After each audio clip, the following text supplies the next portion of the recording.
I need an explanation. I need an explanation. The rules are stupid. The rules are absolutely stupid, and now Thiago Silva's banned for 2 games. For what? For what? There is no logical reason to why he's banned. Let's get into this stupid video on this topic. Welcome to the Kavkas View, guys. Welcome, Bratuchi. And you know what? Sometimes you wake up, you read the news, you start gathering the information together to make a video. That's how my day goes normally. I sit down, go to work, do my work thing. Lunchtime, plan my video, after work straight away, boom, record, and you guys have yourself a video after my editing. But today's one really annoyed me. Today really infuriated me. I've got 4 stories for you. Number 1, Jorginho's agent is out here once again trying to ruin his name within the Chelsea fan community. This is ridiculous. We're going to talk about it. People are overreacting once again. Number 2, Antonio Rudiger, the beast of the man at the back that we have that has really transformed himself into one of the best centre-halves in the league, ideally in the last 12 months. Looks like he's going to be leaving because contract talks have really stalled, and I'll tell you why, the 411 behind that. Number 3, Timo Werner's old flame. Yes, Nagelsmann wants him at Bayern Munich. They talk on a regular basis,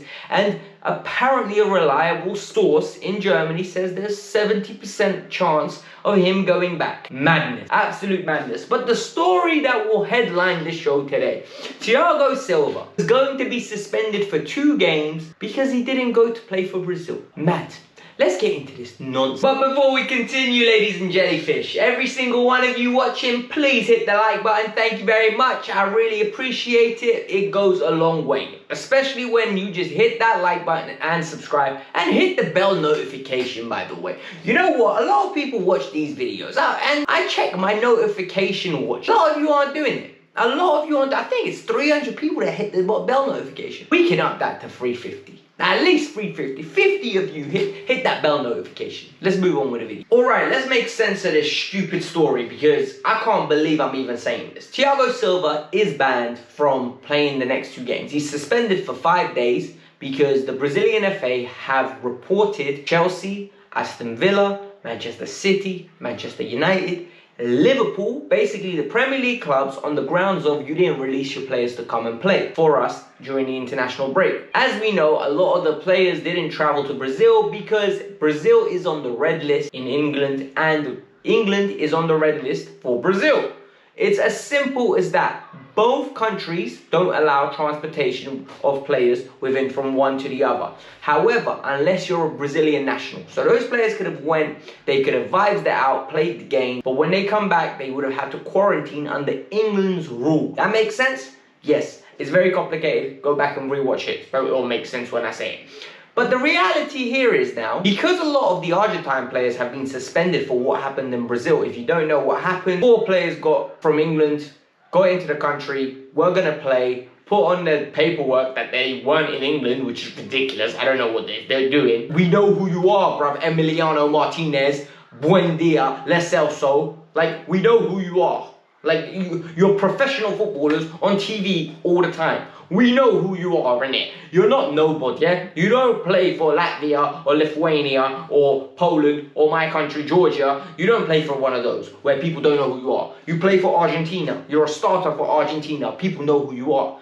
So it was stupid that they thought they could get away with it. But Brazil have reported to the clubs. And all of a sudden, FIFA indicated this procedure that, yeah, you're all in trouble. Like, you're all in trouble, all your players are banned for 5 games, and it means he misses the Zenit game, and he misses the Aston Villa game. For me, this is stupid, and I'll explain one reason and one reason why. At what point does the virus have identification between passports? At what point does it say, oh, you're Brazilian, yeah, so you won't catch it, but you're Argentine, so you'll catch it? It's stupid. It's absolutely stupid. It makes no sense. So all of a sudden now, people from England travelling back, players that are only going to be there for a certain amount of days, are deemed worthy to play. Why? Because it fits your agenda, because it fits your narrative that your countrymen will play for your country, but everyone else can't go to Brazil and play. And Thiago Silva, who did the right, healthy, serious thing, didn't go. Alisson, Fabinho, they didn't go. Guess what happens to them? They get punished.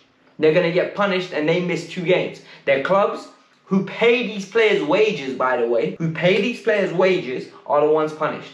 Ridiculous. This rule is absolutely abstract. I don't know if this is going to go through, but it looks like it has. Absolutely ridiculous. We're going to move on. Story number 2, Jorginho's agent, Mr. Jose, is out again. I think it's Jose Santos and Jose Santos. Yeah, he is out, and all of a sudden, this man is talking nonsense again. He's like, oh yeah, Jorginho dreams about going back to Italy, but he has a contract to 2023. This man is doing the right thing by his client. I think this is what a lot of us need to understand. The uproar on Twitter, the uproar on YouTube, the uproar on Instagram from all these accounts was unreal. A lot of people complaining, how dare he say that? Jorginho is a Chelsea player. Listen, he's a Chelsea player that's got 2 years left on his deal. Whether you like it or not, this is Jorginho's last contract. And he needs to secure Jorginho the best possible contract that he can. Because Jorginho, the likelihood is not going to get a long-term extension at Chelsea. So, he's going to put pressure on Chelsea. Either give him the long-term extension now, or he will be leaving.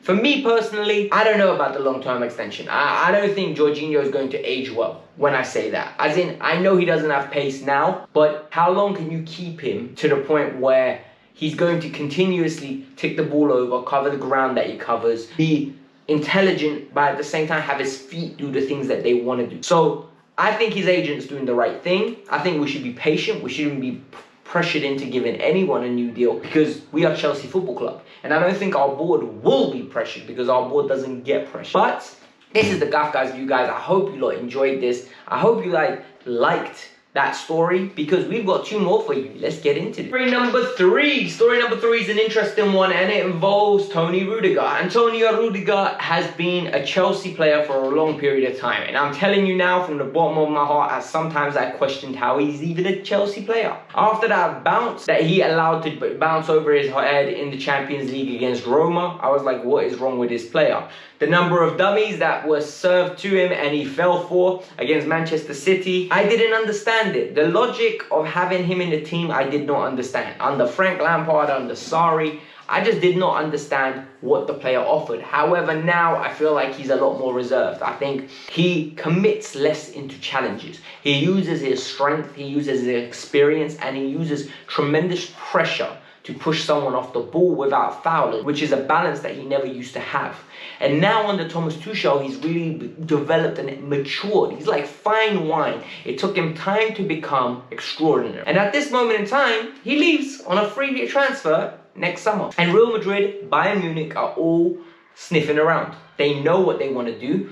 And come January, he can sign a pre-agreed deal. And this is what Chelsea is scared of. This is what a lot of the fan base is scared of. And this is what they're worried about. Personally, I think if he doesn't want to accept that deal, so be it. Like, we can live without him. We can lose him. I know he's fantastic. I know he's a good defender. But do not be pressured into giving him wages that take him into his 32s, 33s in the future.